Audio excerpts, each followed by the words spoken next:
মৌসুমীর সংসারে সবাইকে জানাই স্বাগত। শুভ সকালের অনেক শুভেচ্ছা, অনেক ভালোবাসা। আশা করি আপনারা সবাই ভালো আছেন।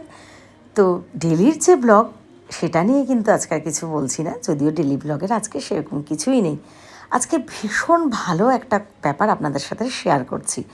শনিবার বিকেলে রীতিশাকে নিয়ে গেছিলাম দমদমে একটা ক্যাফেতে, নাম হচ্ছে অপরচুনিটি।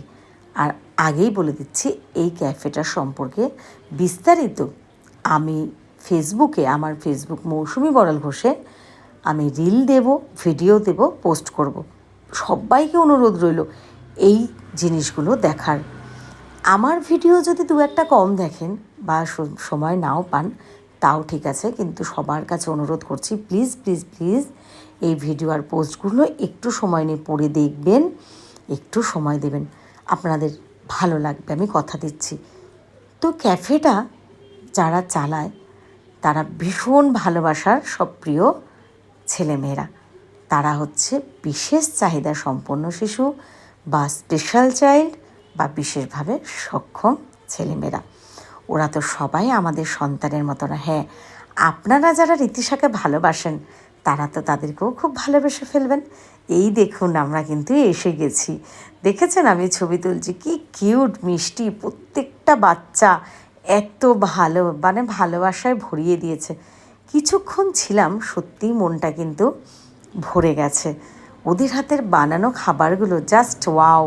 মানে শুধু তো খাবার নয়, আপনি খাবার তো ওটাকে বিচার করবেন না, ওটার মধ্যে যে ওদের হাতের ছোঁয়া, যে ভালোবাসা আছে, তাই দিয়ে কিন্তু আপনার মন প্রাণ সব ভরে যাবে। আর এখানের যিনি মালিক, তারও ব্যবহার অসাধারণ। ম্যানেজার দাদা, প্রতিটি সদস্য, মানে ভাষায় প্রকাশ করতে পারছি না, ভীষণ ভালো লেগেছে। দেখুন, আপনাদের রীতিশা কিন্তু ওখানে গিয়ে গানও গেয়েছে। আর এই সুযোগ করে দেওয়ার জন্য আমিও একটু সবাইকে ধন্যবাদ দিলাম। সত্যি প্রথমবার গেলাম, মন টানছে, আবার যাব, কবে যেতে পারবো জানি না। তাই জন্য আপনাদেরও অনুরোধ করছি, একবার গিয়ে ঘুরে আসবেন। আর আমি সব কিছু ডিটেলস, ঠিকানা সব দিয়ে দেবো। দেখেছেন খাবারগুলো, আমি খাবার হিসাবে এটা দেখছি না, কিন্তু শুধু ভালোবাসা দেখছি, যে ভালোবেসে ওরা এনে সার্ভ করে দিল। যেরকম আমার মেয়ে আমাকে ভালোবাসে, ঠিক ওদের কিন্তু এরকম মনে হলো। অনেকটা টাইম কাটিয়েছি, খাওয়া দাওয়া তো আছেই, তার সাথে মজা, আমার কিছু কথা, রীতিশার গান, সব মিলে খুব ভালো টাইম কাটিয়েছি। আসার সময় কিন্তু বার্গার আর পিৎজা নিয়েও এসেছিলাম। তো আপনাদের আশা করি ভিডিওটা ভালো লেগেছে। ভালো লাগলে একটু লাইক কমেন্ট শেয়ার করে দেবেন। সবাই ভালো থাকবেন, সুস্থ থাকবেন। আর সবার কাছে অনুরোধ করছি যে আমার মৌসুমী বড়াল ঘোষ ফেসবুক প্রোফাইলে প্লিজ আজকের দিনের এই অপরচুনিটি ক্যাফে নিয়ে যে পোস্টগুলো, ভিডিওগুলো হবে, একটু দেখবেন। টাটা।